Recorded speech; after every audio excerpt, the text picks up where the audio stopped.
우리의 일상을 움직이는 전기. 전력 수요는 꾸준히 증가하고 있습니다. 최근 인공지능 개발 경쟁이 더해지면서 막대한 전력이 필요해졌습니다. 인류는 이렇게 전력 수요가 무한정 늘어나지 않을 거다라고 생각을 했습니다. 그런데 5년 전부터 새로운 세상이 열린 겁니다. 발전소를 더 지어야 하는 걸까? 그보다 시급한 과제가 있습니다. 이 송전망 부분은 과거 지속적으로 건설이 지연이 되어 왔습니다. 그러다 보니까 이제 동맥경화가 걸려 있는 상황이죠. 부족한 송전망을 늘리려면 더 많은 송전탑이 들어서야 하는데 그 과정에서 갈등이 끊이지 않습니다. 그래도 송전탑이 또 들어오는데 뭐 이건 말이 안 되는 소리지. 왜 강원도면은 그런 지장을 받아야 되고 서울 경기도 사람들은 여기 있는 전기를 끌어다 쓰느냐고. 갈등 관리 없이는 원활한 전력 공급이 어려운 현실. 해법은 없을까요?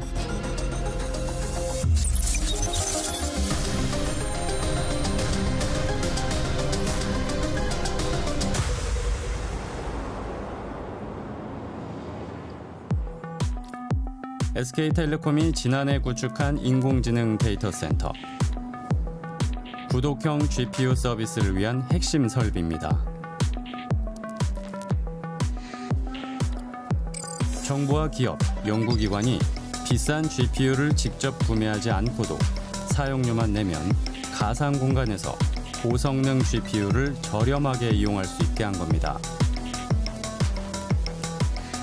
고성능 연산을 위해 서버를 쌓아 올린 선반마다 최신 GPU가 여러 대 장착됐습니다. 저희가 1000장 이상의 B200 GPU를 하나의 클러스터로 구축함으로써 지금까지 국내에서 경험하지 못했던 수준의 연상 성능을 제공할 수 있게 되었습니다. 앞으로 국내 AI 모델 개발의 범위와 속도가 크게 확대될 것으로 기대하고 있습니다. 이런 선반 하나가 쓰는 전력은 일반 데이터 센터의 10배. 탁월한 성능을 제공하는 만큼 더 많은 전력이 필요한 겁니다. 그래서 인공지능 데이터 센터를 전기 먹는 하마라고도 부릅니다. AIDC는 전력 소모가 큰 GPU를 대량으로 사용하고 있습니다. 그만큼 전력 사용과 발열이 크다고 보시면 될 것 같습니다. 인공지능 생태계가 확장할수록 안정적인 전력 공급에 대한 우려는 더 커지고 있습니다. 산업통상자원부는 국내 데이터 센터에서 소비하는 전력만 올해 8.2TWh에서 5년 뒤엔 18TWh로 2배 넘게 증가할 것으로 보고 있습니다. 1TWh는 대형 원전 1기가 한 달 반 동안 생산하는 전력량입니다.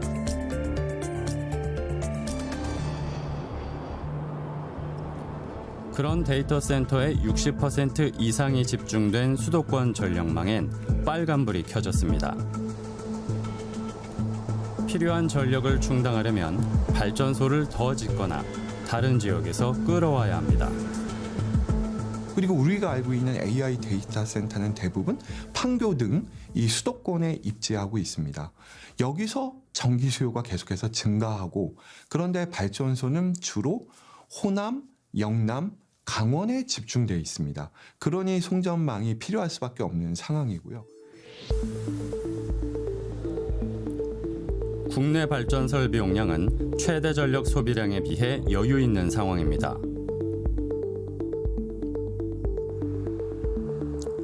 하지만 부족한 송전망 때문에 필요한 곳에 전력을 보내지 못하는 경우가 많습니다.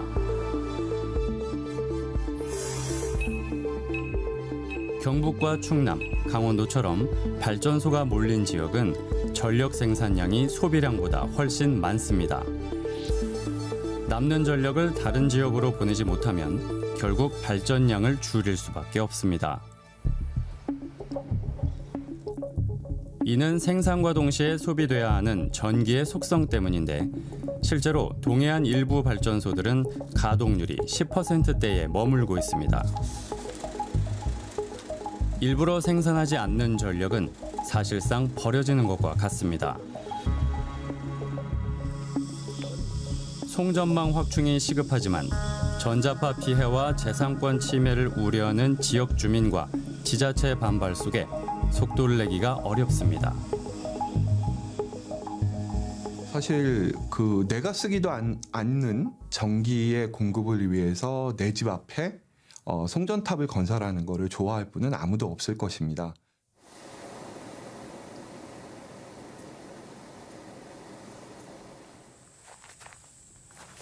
최종채 씨는 9년 전 은퇴를 앞두고 경기도 안성의 한 마을에 정착했습니다. 얼마 전에 정기퇴직했어요. 지금 조용히 공기 좋은 데서 이렇게 좀 노후를 이렇게 보내려고 이렇게 주변을 몰싹하다가 결국 이 집을 짓게 됐죠. 그런데 1년 전 머리 위로 34만 5천 볼트의 전기가 흐르는 고압 송전탑이 들어섰습니다.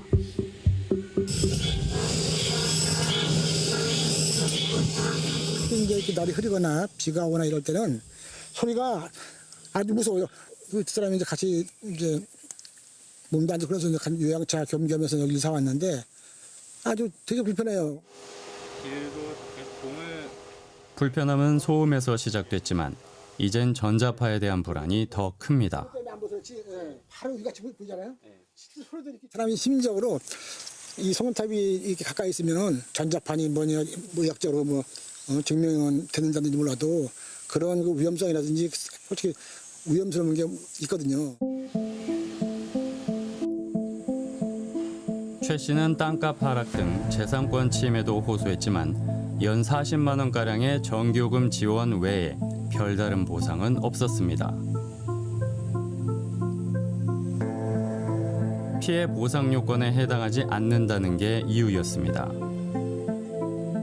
알라래. 그럼 지금은 이제 거꾸로 우리가 여기를 팔고 딴 데 더 좋은 데로 나가고 싶어도 이제 땅도 팔지 않아.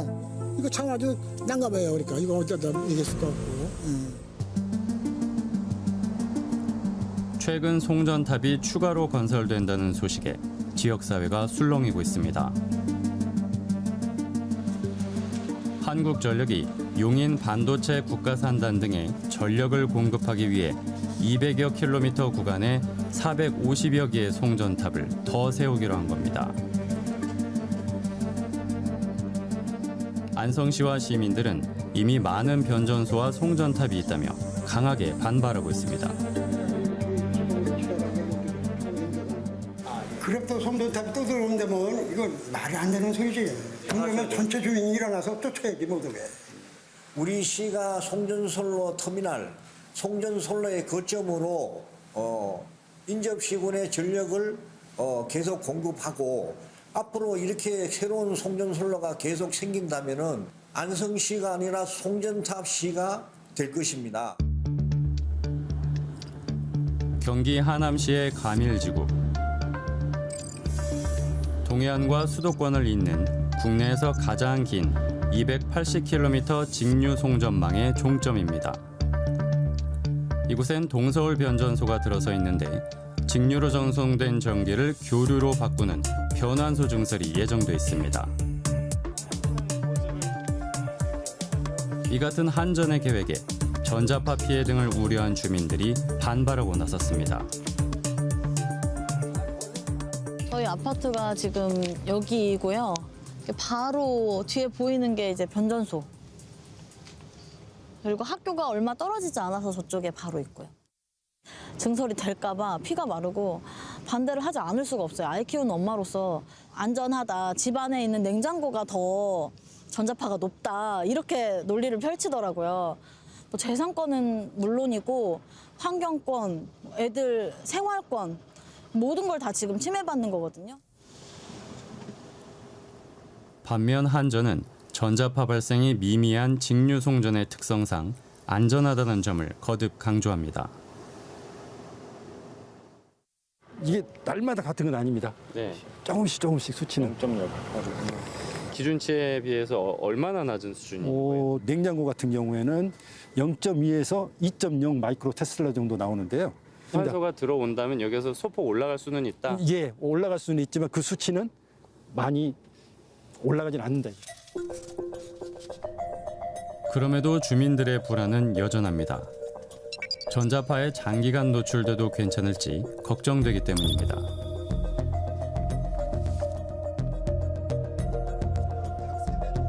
여기에서 반경으로 했을 때 아파트 19개 단지가 있고 4만 명이 살고 노인분들도 많이 사시고 그러면 이분들은 다른 환경보다 더 민감한 지역이라고 보시면 되는데 이런 지역에다가 이거를 해도 된다, 그냥 무조건 안전하다? 주민들은 도저히 이해할 수 없는 상황입니다. 주민들 반대에 하남시도 추가 협의가 필요하다며 변환소 증설 인허가를 보류했습니다. 행정소송에선 한전이 승소했지만 하남시는 여전히 허가를 내주지 않고 있습니다. 소통을 통해서 그 주민들의 좀 동의를 받아가는 노력을 대폭 하는 게 필요하다고 생각을 합니다. 동서울 변환소를 증설하는 계획은 변경이 될 수가 없는 상황입니다. 수십 년째 반복되는 이런 갈등은 어떻게 해소해야 할까? 역설적으로 동해안 수도권 송전선로에서 해결의 실마리를 찾은 사례가 있어 주목됩니다. 선로 마지막 관문인 하남시에서 제동이 걸리기 수년 전부터 송전탑이 지나가는 79개 마을에서도 주민 반발이 거셌습니다.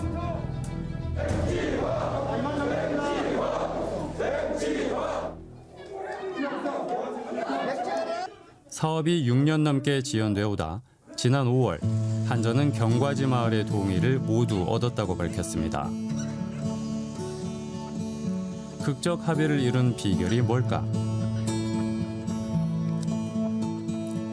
취재진은 마지막까지 반대했던 강원도 홍천군을 찾아가 봤습니다. 솔직히 얘기하자면 철탑이 지나가면 지가가 우선 떨어집니다.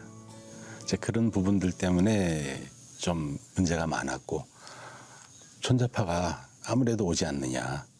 그래가지고 이제 그런 부분에서도 많았고 그리고 수도권으로 가는 전기를 왜 이리 지나가느냐. 반발에 부딪혀 고심하던 한전은 주민과의 소통을 강화했습니다. 직원들이 수시로 주민과 소통하며 신뢰를 쌓았고 거듭된 협의를 통해 송전탑 위치 일부를 조정하거나 생활안정 지원금 등을 제공하며 주민 동의를 이끌어냈습니다. 어느 정도 소통이 되다 보니까 주민들이 일부에서 이 정도 선이면은 어느 정도 보상이 되면은 합의를 해준 게 옳지 않겠느냐. 이제 그런 분위기가 서서히 생겼었어요. 끈질긴 설득과 실질적인 보상이 효과적이었다는 평가가 나옵니다. 충전도 할 수 있고 방전도 할 수 있고 소통하고 열리면은 저는 더 빨리 갈 수 있다고 보거든요. 거기다가 적절한 보상까지 합치면 과거와는 다른 모습을 보여줄 수 있다라고 저는 생각을 하고 있습니다. 후유증은 아직 남아 있습니다. 주민들 사이엔 감정의 골이 깊어졌고 반대표를 던진 주민들의 불만은 여전히 가시지 않았습니다. 피해 입는 사람은 여기 사람인데 뭐 혜택 본다 하니까 저 아래 사람은 다 그런 저거 하고 아유 마음이 불안해서. 주민과 소통하겠다며 한전이 마련한 어울림 쉼터에서도 불만의 목소리가 터져 나옵니다. 많아요. 여전히 반대하는 사람 많아요. 강원도민이 왜 희생을 해야 되고 왜 불편을 겪어야 되고 속상해야 되느냐고요. 절대 아니에요, 이건. 피해 보상 범위와 금액을 놓고 이웃 간 법적 다툼도 계속되고 있습니다. 보상금도 그렇고 또 난리가 났지. 동네에서 그냥 서로 고소를 해도 난리. 동네가 쑥대밭이다. 내재된 갈등은 공사 진행 과정에서 언제든 다시 불거질 수 있습니다. 갈등 조정 비용이 증가하면 전기요금 상승 요인이 될 수 있어 정부가 직접 중재에 나서야 한다는 지적이 나옵니다. 이 한전이 제대로 주민들을 설득하고 충분한 정보를 제공하면서 합리적으로 활동하는지를 중앙정부가 감시함과 동시에 이 협의체를 만들어서 운영하는 그런 과정이 필요하고요. 갈등 관리에 전문성이 있는 민간의 참여도 고려할 만합니다. 인력이 한정되어 있는 상황에서 지역 주민과의 스킨십이라든지 만남 아니면 소통 이런 부분들이 상당히 제한적으로 될 수밖에 없잖아요. 그래서 일정 부분은 민간이 역할을 할 수 있는 부분은 이 부분도 민간이 역할을 하고. 울산에서 열린 AI 데이터 센터 출범식에 참석한 이재명 대통령은 지방 경제의 새로운 희망이라며 각별한 의미를 부여했습니다. SK그룹이 미국의 아마존 웹 서비스와 협력해 울산 미포산업단지에 유치한 국내 최대 규모의 AI 데이터 센터. 인근 발전소에서 안정적으로 대규모 전력을 공급받을 수 있다는 점이 가장 큰 장점으로 꼽힙니다. 장기적으론 이처럼 수도권 전력 수요를 지방으로 분산해야 한다는 지적이 많습니다. 그러려면 정부가 기업의 지방 투자를 유도해야 하는데 세제 혜택이나 전기요금 차등제 같은 구체적인 방안들이 거론됩니다. 우리나라 전기요금은 전국적으로 동일합니다. 전 세계적으로 찾아보기 힘듭니다. 공급지 인근으로 신규 데이터 센터가 하면 수도권에 있는 것보다 전기요금을 더 싸게 줘야 되고. 정부는 우선 전기요금 차등제 도입을 추진하고 있습니다. 전기 생산지엔 요금을 낮춰주고 먼 거리에서 전기를 끌어다 쓰는 지역엔 요금을 높이는 방식입니다. 전기료 절감 효과를 보려는 기업이 공장을 지방으로 이전한다면 지역 불균형 완화에도 도움이 될 것으로 기대하고 있습니다. 정부에서는 에너지가 풍족한 지역으로 산업을 이동하는 것이 송전선로 건설의 부담도 줄이고 지역 경제 육성에도 도움이 된다고 판단을 하고 있습니다. 정부는 이와 함께 송전선이 지나는 지역의 주민이 오랫동안 요구해온 보상 강화 방안도 고민하고 있습니다. 그간 지역사회에 대한 보상이 저희가 미흡하다고 판단을 해서 올해 9월 말 시행되는 국가전력망 특별법에는 많은 보상 그리고 지원을 담은 것으로 추진하고 있습니다. 주민 수용성을 높이는 일은 안정적인 전력망을 구축하기 위한 선결 조건이 됐습니다. 송전선로를 지금 있는 것만큼 또 확장을 해야 돼요. 그러면 전국이 이 똑같은 문제가 이제 발생을 하게 되고 이 문제를 우리가 본격적으로 고민하고 솔루션을 사회가 내놔야 안정적이고 그다음에 경제적이고 친환경적인 전기 에너지를 우리가 사용을 할 수 있게 되는 거죠.